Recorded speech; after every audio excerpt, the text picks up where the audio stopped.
Welcome to MilSpouse Matters, the podcast dedicated to encouraging military spouses. I'm Jen McDonald, and I was a military spouse for nearly 30 years until my husband's retirement.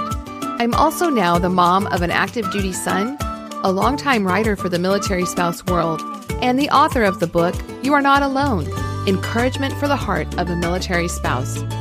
I created this podcast to bring you inspiration as you navigate your own military life, which can be amazing while also challenging. Whether you're dealing with a move, deployment, raising military kids, keeping your military marriage strong, or employment issues, we're going to talk about it. Military spouses, we're only stronger together. My goal is to bring you realistic hope and support for your own MilSpouse journey.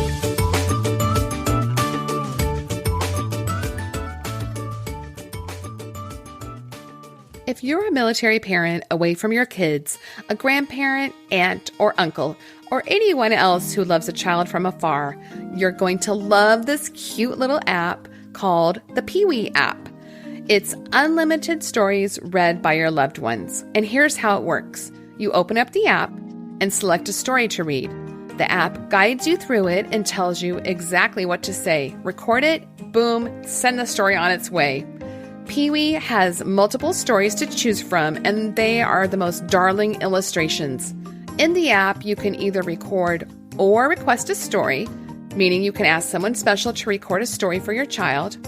And it has stories like Little Red Riding Hood, The Ugly Duckling, The Little Red Hen, and more. And you can create a special moment of connection. Kids will love hearing your voice and looking at the pictures as they read along with the story you send. I've used it to record stories for my little granddaughter who lives far away from me, and I found it so easy to use the app and then share the story.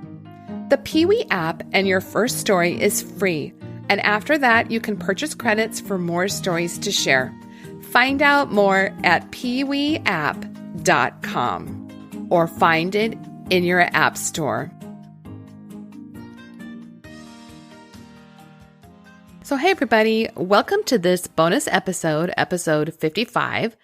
Just a reminder, you can always find any resources mentioned, links, and past episodes at milspousematters.com. And be sure to subscribe so you don't miss an episode, and then share it with somebody else, and leave a 5-star review. You can follow along with more information, behind the scenes, giveaways, and more at the MilSpouse Matters Instagram. So today I am speaking with Amy Palmer, the president and CEO of Soldiers Angels. Soldiers Angels is a national 501c3 nonprofit that provides aid, comfort, and resources to the military veterans and families. Founded in 2003 by the mother of 2 American soldiers, hundreds of thousands of Soldiers Angels volunteers assist veterans, wounded, and deployed personnel and their families in a variety of unique and effective ways. Their motto is, "May no soldier go unloved, may no soldier walk alone, may no soldier be forgotten until they all come home." You can find out more at soldiersangels.org and find them on Facebook, Twitter, LinkedIn, YouTube, and Instagram. Amy Palmer joined Soldiers Angels as the president and CEO in 2013. She had previously worked for Operation Homefront in many roles, most recently as the Chief Development Officer. As one of the 2 co-founders of Operation Homefront, she worked tirelessly for 11 years to take the organization from a fledgling local effort to one of the most respected military support organizations in the country. In her 13 years of nonprofit work, she has raised over $100 million for military and veteran charities.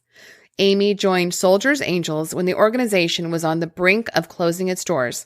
At the personal request of Soldiers Angels founder Patty Patton, the grandniece of General George Patton, Amy joined the Soldiers Angels team, taking the organization from near closing and bankruptcy to a stable and well-respected military and veteran organization. Amy volunteers as a guest speaker for various foundations and nonprofit organizations around the country. She often speaks on matters pertaining to board governance, leadership, nonprofit management, and fundraising, in addition to the needs of military families in times of war. Amy Palmer is a disabled Air Force veteran, and her husband is a retired Air Force officer who was also severely disabled from military service. Amy has a bachelor's degree in organizational management, a certificate in nonprofit management from Michigan State University and the Society of Nonprofit Organizations, and is currently working on her master's degree in philanthropy.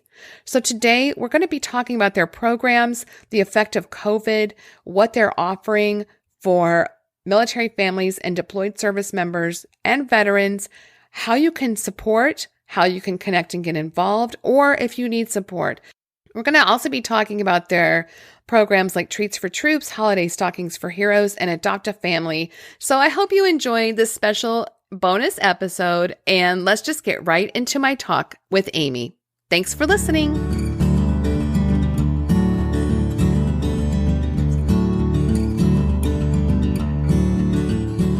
So hello, everyone. Today I am speaking with Amy Palmer, who is the president and CEO of Soldiers Angels. So welcome, Amy. I am so glad to be speaking with you today and letting you share some information with listeners all about Soldiers Angels. Thank you for having me today. Oh, absolutely. Well, it looks like Soldiers Angels has so many amazing programs, which we'll talk about in just a minute. But I think first I would love to hear some stories about how your organization has made an impact or something that's had a great effect on you personally. Sure. So I, of course, am a disabled veteran. I served in the Air Force and was married to another Air Force member that served over 20 years in the military. And so, of course, serving during the Gulf War and having deployments ourselves, and actually both of us being active duty, we realized the importance of support, particularly for deployed and for deployed families. And then, of course, the transition to become a veteran and how sometimes that takes a long time for disability. I was medically boarded, so, I waited for the disability process and waited for the payments to start. And so the need for these services, I realized how important those were at that time. And that's part of the reason I really wanted to get involved. Okay. Well, and what are some of the ways that Soldiers Angels supports military families and deployed service members? So Soldiers Angels does a lot of things for deployed service members with care packages, cards and letters, all sorts of support, coffee, all types of goods that the service members may need during their deployments. Our organization started about 15 years ago by General Patton's family, and one of the Patton grandkids was deployed at the time. And so, they really were serious about serving deployed and taking care of them during deployments. And so for the first 12 years, that was really our primary focus. And during that time, we had over 200, almost 180,000 volunteers come through and adopt a deployed service member and support them during that deployment. So the last 7 or 8 years, we've shifted to really also to add the component of the veteran support. And so we now support veterans of all generations as well. A lot of those we support deployed have shifted to that support. So we do a lot of things with the VA medical centers, food distribution programs.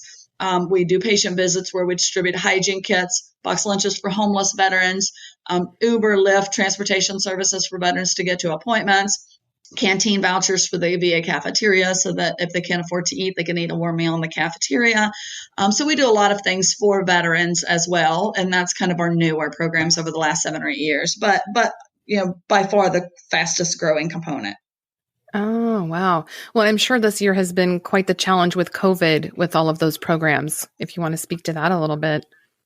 Yeah, so COVID definitely has put an impact on us in terms of our support because a lot of our volunteers are in the VA medical centers providing direct support through those hospitals, and so that's been a real challenge because we can't actually be there right now and can't be providing that direct support ourselves.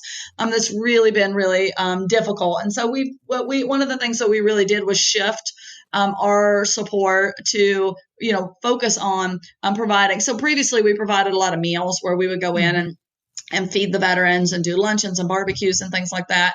And we were unable to do that, of course. So we shifted to really be supporting VA medical staff. We also were in the early days were getting masks and sanitizer donated because even they were having a challenge getting those items for veterans who needed them. So we shifted. We actually just recently shipped $1 million worth of sanitizer to National Guard and Reserve units and VA hospitals just this last week. And so we're still doing quite a few of those things. We're still doing the hygiene hygiene kits, the box lunches, we've instead shifted those so that instead of us passing them out, we're giving them to the VAs, and the VA staff is handing them out on our behalf. And then, of course, our mobile food distributions, we are continuing those just because we know the food need is so great, and it's even greater during COVID. So that is continuing. It's a little bit harder to get volunteers because a lot of their employers won't let them attend the events. And of course, the food availability has gotten a little scarce, and so the food has gotten more expensive. Those are the biggest factors with COVID. Yeah. But despite all those things, we're still, rolling with our holiday programs. We have our Treats for Troops, our Halloween candy buyback. That's actually just coming up. So we should still, although we won't hit the normal 100,000 pounds of candy, we'll still probably get 30,000 pounds of candy this year. We are also doing our stockings, and they're on track to hit the 20,000 goal this year. And of course, our Adopt a Family program. And I actually think we'll adopt probably 50% more families this year than last year, because a lot of companies are looking for virtual opportunities to engage their employees. And I think they'll end up doing a lot of those adoptions. Oh, and can you talk about what the Adopt a Family program actually is? Sure. So with the Adopt a Family program, families can register with us. So it's available for families of deployed service members, families of wounded, ill, and injured post 9/11 service members, and then veterans and their families that are living in the HUD-VASH, the VA's affordable housing program.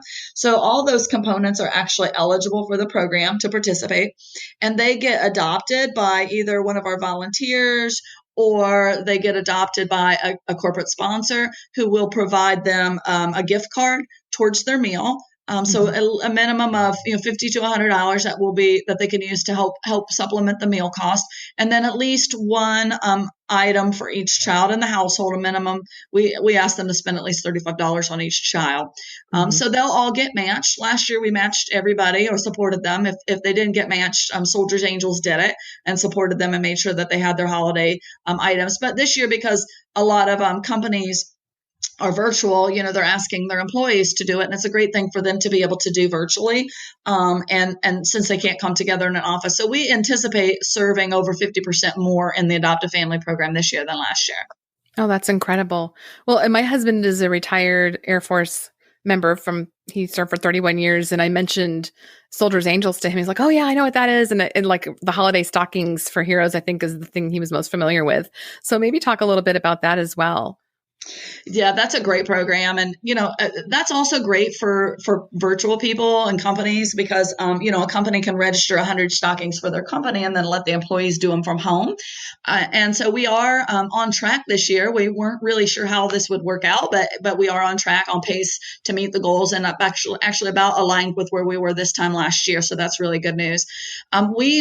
So people can pledge a certain amount of stockings that they'll collect. There's a list on our website at soldiersangels.org where they can go and make the pledge. There's also a list there of what typically goes in a stocking. It's usually a hygiene item, some snacks, some holiday ornaments and tchotchkes that go in those stockings. And then they put a beanie, a stocking cap over the top of them, hold the contents in, and send those to us. We will send a large portion of them to deployed service members, and then a lot of them will go to veteran patients that are in the VA medical centers over the holidays. So if they're going to be hospitalized during that time frame, they'll be distributed to them there. And you said your husband was familiar with it, and it was probably from the deployment component of it, just because they're so popular among our service members to get that little touch of home during the holidays. Yeah. And the deadline, if somebody wants to help out with that, would be December 11th, correct? It is, yes. We like to receive them by that day to make sure that we get them to where they need to go and so that they're able to get them distributed for the holidays. And then the Treats for Troops, I know Halloween, well, that's tomorrow as we're recording, but even after that, do you still accept candy donations? We do. We actually take candy year round, but so we don't limit when we get it, although we would like to receive Halloween candy by the end of the year so that we can use some of it for the holidays as well. So we'll sort it out, and anything that's not Halloween specific, doesn't have spiders and those sorts of things, we'll reuse that. And some of it will go with the stockings, as just in the same box as with the stockings. And some of them we'll use to backfill stockings that may need a few more items added to them. Mm-hmm.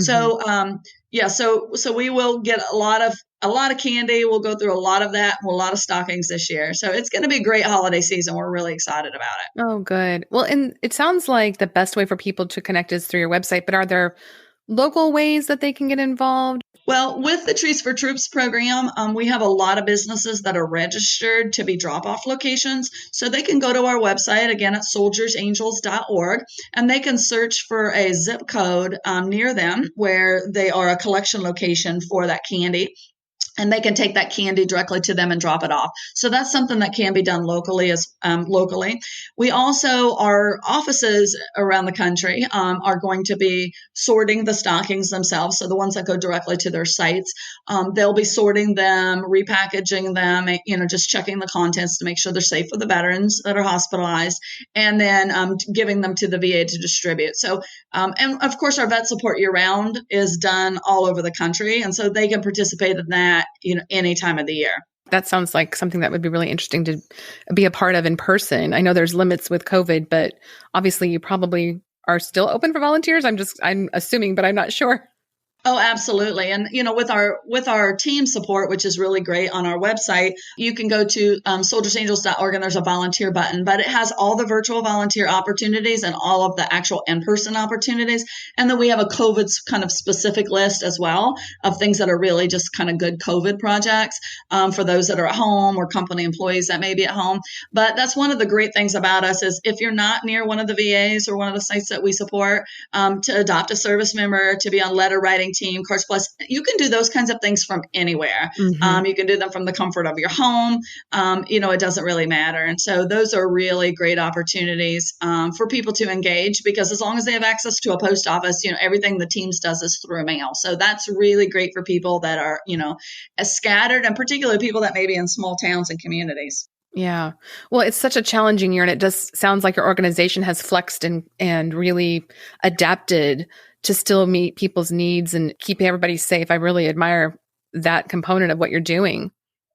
Yeah, we've tried to shift, partly because the VAs really needed us in certain areas and to do certain things that we weren't doing, like delivering meals to homebound veterans and things, which really wasn't part of our program, and the masks and the sanitizer and such. We Mm-hmm. also did a lot of sanitizer and snacks and things for Guard and Reserve units that were activated, and providing support, either setting up makeshift hospitals or working at testing centers, helping with nursing homes, sanitized nursing homes. And so we provided a lot of snacks for them, sanitizer, masks, and all sorts of things. And so, it wasn't really what we do, but that's really where the need was. And Yeah. the things that we typically did weren't there. And so we're like, okay, how do we make our network work? And, we have a sewing and crafting team that makes items for babies and makes no-sew blankets and other, quilt, crochet and things. And so we shifted them to making masks, which was really great. And I mean, we've made thousands and thousands of masks. So, I mean, you have to adjust and just figure out where the need is to exist. And we wanted to keep our volunteers engaged, but we really wanted to make sure we were providing support that people needed. Yeah, that's so great. Well, and if somebody is needing support, how would they reach out to you? Do they have to do that through an organization, or do you get, requests from individuals, or how does that work? So some of the programs that we do are requests from individuals specifically, and those are on our website. If you can see register for services, you could the service members can see things that are available that they can request specifically. So like deployed, all of the deployed support, with like angel bakers and deployed adoptions and letter writing, they register for that directly on our website. For Baby Brigade, Adopt a Family, those applications are directly on our website. Some of the things that we provide in the VAs, of course, they're dependent on whether you're a patient at the VA, whether you're there for an appointment, those sorts of things. But anything that you can register for is available on our website. So all of those programs I mentioned, Adopt a Family, WOV, our caregiver program, our Baby Brigade program, all of those, and of course, all the deployed support is directly on our website. So they don't need to go through somebody else to get to us. Oh, that's awesome. And like you said, it's at soldiersangels.org, and you guys are everywhere: Facebook, Twitter, LinkedIn, YouTube, Instagram, all the places. Yes, we are. Oh, yeah. Yeah, that's incredible. Thank you so much for sharing, and honestly, for all the work you're doing to support service members and veterans. And I know our community appreciates it so, so much, all the good work you're doing. Well, thank you so much for having us. I really appreciate it. And thank you to all of our service members and veterans who've served out there. As we get close to Veterans Day, we definitely want to make sure, year round, but particularly on Veterans Day, we want to make sure that that they know that they're appreciated, and we're happy to be able to provide services. Oh, that's awesome. Thank you again. And did you have anything you wanted to add? No, but I appreciate your time. Appreciate you having me today. Oh, absolutely. And thank you, Amy, for joining us. And again, listeners, go to soldiersangels.org to find out about the Treats for Troops, the holiday stockings for heroes, the adoptive family, and any other programs mentioned. And reach out to them if you'd like to volunteer or for any other reason. You can find it all in the show notes. So thank you again, Amy, for joining me. And thank you, listeners. I hope you have a great week wherever in the world this finds you. Thanks for listening to the MilSpouse Matters podcast. Connect with me at milspousematters.com or on social media as @milspousematters. You can find my book, You Are Not Alone, Encouragement for the Heart of a Military Spouse, on Amazon and other booksellers. Love the show? Please leave a 5-star review in whatever podcast player you're listening, and then share it with someone else who could use it too. Until next time, have a great week.